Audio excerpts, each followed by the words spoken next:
আসসালামু আলাইকুম প্রিয় শিক্ষার্থীবৃন্দ। আজকে আমি যে ক্লাসটা তোমাদেরকে রেকর্ড করে দেখাচ্ছি সেটা হচ্ছে আমাদের যারা স্পেশালি এইচএসসি বা ইন্টারে যারা পড়াশোনা করছো তাদের ফিনান্স এবং ব্যাংকিং বিষয়ের নবম চ্যাপ্টার, যেখানে আমাদের মূলত ঝুঁকি ও মুনাফার হারকে কেন্দ্র করে আমাদের বিভিন্ন ম্যাথমেটিক্যাল প্রশ্ন সলভ করতে হয়। তো আজকে মূলত প্রথম ক্লাস, তাই আমি তোমাদেরকে হচ্ছে জাস্ট সূত্রগুলো আমাদের কিভাবে থাকে সেগুলো আমি তোমাদেরকে দেখিয়ে দিব। এগুলো অবশ্যই তোমরা নোট করে রাখবে এবং পরবর্তীতে এই সূত্রগুলো অনুযায়ী আমরা ম্যাথ করালে তখন তোমাদের আশা করি বুঝতে অনেকটা সুবিধা হবে। তো প্রথমেই আমরা যেই সূত্রগুলো দেখাচ্ছি, যেগুলো হচ্ছে আমাদের প্রত্যেকটা ক্রাইটেরিয়া অনুযায়ী আমাদের সূত্রগুলো এখানে দেখানো হচ্ছে। ক্রাইটেরিয়াগুলো সহকারে অবশ্যই তোমরা এগুলো নোট করে রাখবে। পরবর্তীতে বিভিন্ন অঙ্ক থাকলে সেগুলো তোমরা দেখবা যে খুব ইজিলি সলভ করতে পারছো। তো আমাদের এই অধ্যায়ের অঙ্কে প্রথমত আমাদের যেই রিকোয়ারমেন্টটা থাকে বা প্রশ্ন থাকে সেটা হচ্ছে আমাদের প্রত্যাশিত, প্রয়োজনীয় বা গড় আয়ের হার। তো প্রয়োজনীয়, প্রত্যাশিত বা গড় আয়ের হার যখন আমাদেরকে বের করতে বলবে তখন আমাদেরকে দেখতে হবে যে সম্ভাবনা নামে কোনো আইটেম আমাদের প্রশ্নে দেওয়া আছে কি নাই। যদি আমাদের সম্ভাবনা না থাকে সেক্ষেত্রে আমরা অবশ্যই ১ নাম্বার সূত্র প্রয়োগ করব। আর যদি আমাদের সম্ভাবনা থাকে তাহলে আমরা অবশ্যই ২ নাম্বার সূত্র প্রয়োগ করব। সেক্ষেত্রে আমাদের সম্ভাবনা না থাকলে সূত্রটা কি? প্রয়োজনীয় আয়ের হারকে আমরা আর বার দিয়ে প্রকাশ করছি। আমাদের আর বার নির্ণয় করার সূত্র হচ্ছে summation RI divided by N। RI মানে হচ্ছে আমাদের যে বিভিন্ন বছরের আয়ের হারগুলো দেওয়া থাকবে সেগুলো আমরা উপরে যোগ করব এবং N বা বর্ষ সংখ্যা দিয়ে আমরা ভাগ করব। যদি ৪ বছর থাকে আমরা ৪ দিয়ে ভাগ করব, ৫ বছর থাকলে আমরা ৫ দিয়ে ভাগ করব এবং সকল আয়ের হারগুলোকে আমরা আগে উপরে যোগ করে নেব। ২ নাম্বার সূত্রটি হচ্ছে যদি আমাদের সম্ভাবনা থাকে সেক্ষেত্রে আমাদের সূত্রটি হচ্ছে R bar equal to summation RI divide into PI। Summation RI into PI। এক্ষেত্রে আমরা RI মানে বলেছিলাম যে আমাদের বিভিন্ন বছরের যে আয়ের হার উল্লেখ থাকবে। আর P দ্বারা বোঝাচ্ছে প্রবাবিলিটি, যার বাংলা অর্থ হচ্ছে সম্ভাবনা। অবশ্যই প্রত্যেক বছরের আয়ের হারের সাথে আমরা সম্ভাবনাকে গুণ করে পর্যায়ক্রমিকভাবে আমরা এইভাবে যেতে থাকবো এবং ক্যালকুলেশন করলে আশা করি আমাদের প্রয়োজনীয় বা প্রত্যাশিত আয়ের হার চলে আসবে। তো এই হচ্ছে আমাদের প্রত্যাশিত বা প্রয়োজনীয় আয়ের হার নির্ণয়ের সূত্র। সূত্রগুলা জাস্ট তোমরা নোট করে রাখো। যখন আমরা এগুলা সলভ করাবো ম্যাথ, তখন তোমরা আশা করি আরো ক্লিয়ারলি বুঝতে পারবে।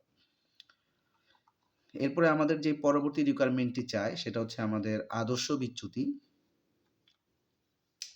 যার আরেক নাম হচ্ছে আমাদের পরিমিত ব্যবধান।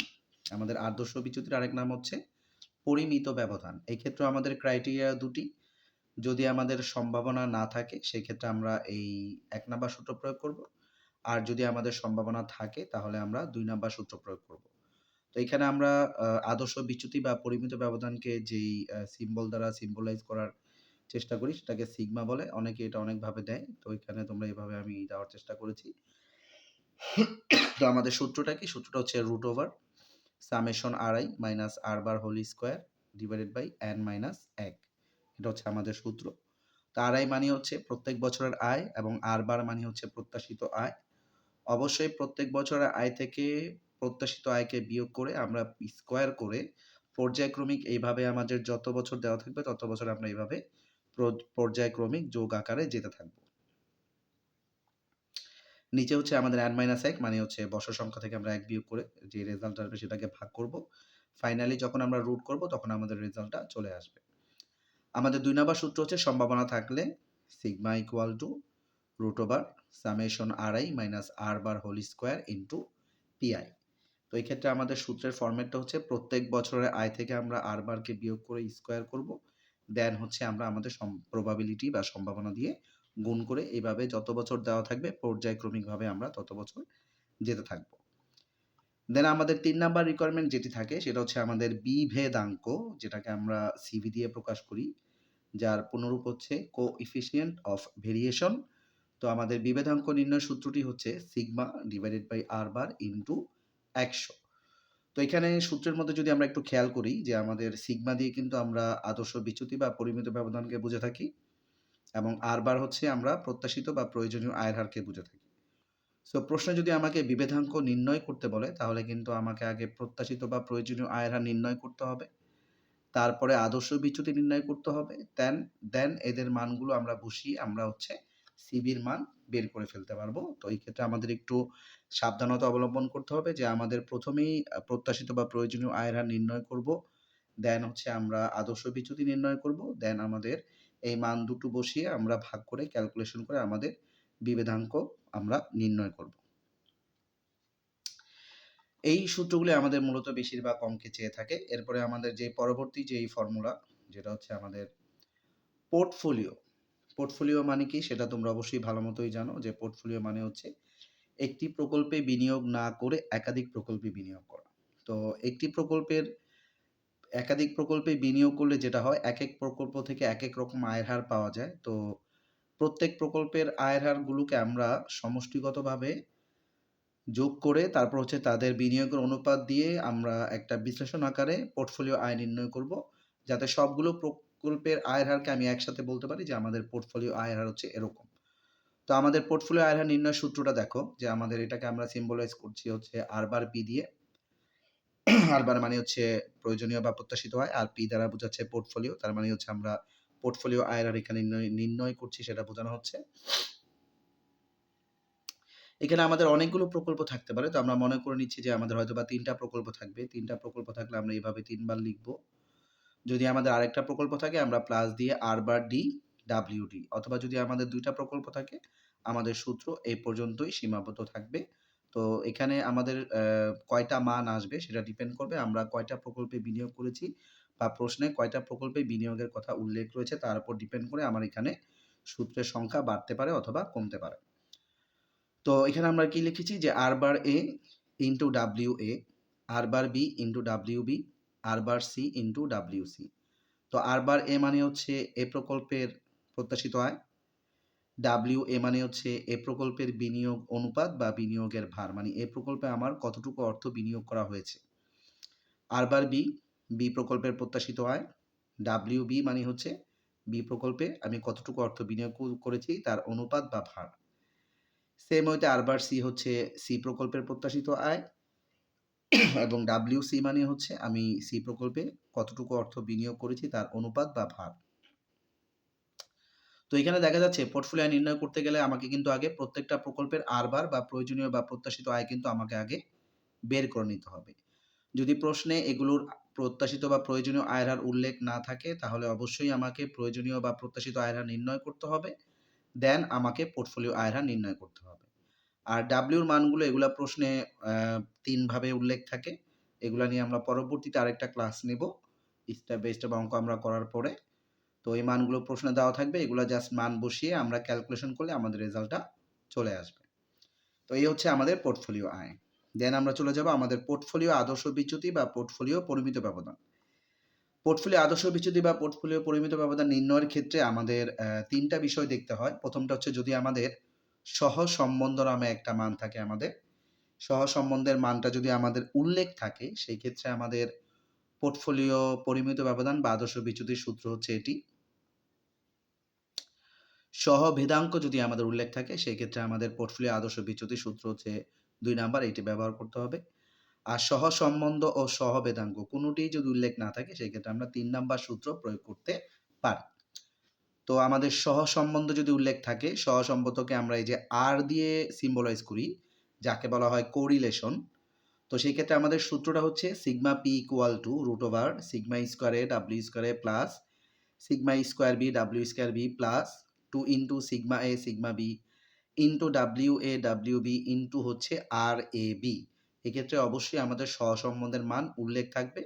আমরা জাস্ট এখানে মানগুলো বসিয়ে ক্যালকুলেশন করলে আমাদের রেজাল্টটা চলে আসবে। তো এখানে খেয়াল করতে পারছো তোমরা যে এখানে আমাদের যখন পোর্টফোলিও আয় বের করি তখন কিন্তু আমাদের একাধিক প্রকল্প থাকতে পারে, কিন্তু পোর্টফোলিও আদর্শ বিচ্যুতি বা পরিমিত ব্যবধান সাধারণত ২ টা প্রকল্পের মধ্যেই নির্ণয় করা হয়, সেজন্য এখানে ২ টা প্রকল্পের তথ্যই উল্লেখ থাকবে। তো এখানে যদি আমাদের সিগমা বা আদর্শ বিচ্যুতির মান যদি আমাদের উল্লেখ না থাকে সেক্ষেত্রে প্রত্যেকটা প্রকল্পের সিগমা বা আদর্শ বিচ্যুতির মান আগে আমাদের বের করে নিতে হবে। দেন আমাদের পোর্টফোলিও আদর্শ বিচ্যুতি নির্ণয় করতে হবে। যদি আমাদের সহভেদাঙ্ক নির্ণয় করতে বলে সেই ক্ষেত্রে আমরা এই সূত্রটা অ্যাপ্লাই করব। সূত্রটা প্রায় সেম, জাস্ট আমাদের এই যে ২ এর যে অংশটুকু আছে এই অংশটুকুর সাথে আমাদের জাস্ট একটু পার্থক্য। এখানে আমাদের ২ এর সাথে সিগমা এ সিগমা বিও এসেছে, পাশাপাশি আর এ বি মানে সহসম্বাদের মানটাও এসেছে। কিন্তু যখন সহবেদাঙ্ক থাকবে তখন জাস্ট আমাদের সিগমার মানগুলো এই ২ এর সাথে থাকবে না। আমাদের WA, WB থাকবে, পাশাপাশি আমাদের সহবেদাঙ্ক যেটা, তাকে আমরা কব, COB, কব দ্বারা প্রকাশ করি, যার পুনরূপ হচ্ছে কোভেরিয়েন্স। কোভেরিয়েন্স এটা আমরা মান দেওয়া থাকবে প্রশ্নে। তখন আমরা মান বসিয়ে ক্যালকুলেশন করলে আমাদের রেজাল্টটা চলে আসবে। আর যদি আমাদের সহসম্বন্ধ ও সহবেদাঙ্ক কোনোটিই উল্লেখ না থাকে, সেক্ষেত্রে আমাদের সূত্রের জাস্ট এই অংশটুকু এপ্লাই করলে আমাদের হয়ে যাচ্ছে, যেটা আমরা নিচে লিখেছি, আশা করি তোমরা দেখতে পাচ্ছ। তো এই হচ্ছে আমাদের পোর্টফোলিও আদর্শ বিচ্যুতি নির্ণয়ের সূত্রগুলো। এগুলো অবশ্যই আশা করি তোমরা নোট করে রাখবে এবং যখন আমরা ম্যাথ করব তখন এই জায়গাগুলো তোমাদের দেখলে অনেকটাই ক্লিয়ার হয়ে যাবে। এরপরে আমাদের রিসেন্ট যে পরীক্ষাগুলোতে দেখা যাচ্ছে যে এই ধরনের ব্যতিক্রমী কিছু ম্যাথের অংশ আমাদের আসে, যেটা হচ্ছে সহবেদাঙ্ক অনেক সময় আমাদের নির্ণয় করতে বলে।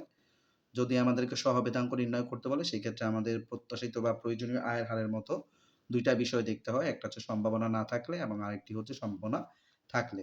এইখানে জাস্ট সূত্রগুলো তোমরা নোট করে রাখো। এগুলা যখন আমরা ম্যাথ করাবো তখন ডিটেইলি তোমাদেরকে বুঝিয়ে দেওয়ার চেষ্টা করব। তাহলে তোমরা আশা করি আরো ভালোভাবে বুঝতে পারবে। এখন তোমরা বললে হয়তোবা অনেকটা বুঝবে না, বোর্ড ফিল করবে, কারণ এখানে অনেক সূত্র চলে আসতেছে। সো আপাতত তোমরা এগুলো নোট করে রাখবে।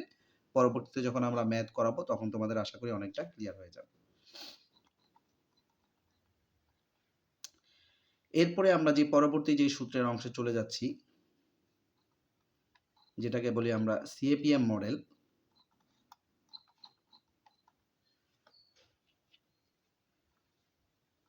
যেটাকে বলি আমরা CAPM মডেল। CAPM মডেল অনুযায়ী আমাদের প্রত্যাশিত বা প্রয়োজনীয় আয়ের হার এই সূত্রের মাধ্যমে নির্ণয় করতে হয়। CAPM মডেল অনুযায়ী আমাদের প্রত্যাশিত বা প্রয়োজনীয় আয়ের হার এই সূত্রের মাধ্যমে নির্ণয় করা যায়।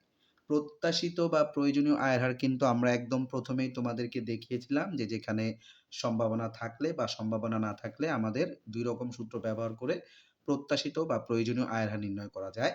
এই সূত্রের মাধ্যমে আমরা চাইলে প্রত্যাশিত বা প্রয়োজনীয় আয়ের হার নির্ণয় করতে পারবো, যদি আমাদের এই ধরনের তথ্যগুলো উল্লেখ থাকে। RF plus RM minus RF into beta. যদি আমাদের এই ধরনের তথ্যগুলো উল্লেখ থাকে তখনই আমরা বুঝবো আমাদেরকে প্রত্যাশিত বা প্রয়োজনীয় আয়ের হার নির্ণয়ের জন্য এই সূত্রগুলো ব্যবহার করতে হবে। তো ওই সূত্রগুলোর মানগুলো আমরা একটু দেখি। যেমন RF দ্বারা বোঝানো হচ্ছে ঝুঁকিমুক্ত আয়, ট্রেজারি বিলের আয়, টি বিল রেট বা রিস্ক ফ্রি রিটার্ন। তো RF এর যেই মিনিংগুলো আমরা বলে দিলাম, এগুলো তোমরা নোট করে রাখবে। RM দ্বারা বোঝাবে বাজার আয়ের হার বা মার্কেট রিটার্ন। আর বিটা, এটা বিটা নামেও থাকতে পারে, অপরিহারযোগ্য ঝুঁকি নামেও থাকতে পারে, বাজার ঝুঁকি নামেও থাকতে পারে।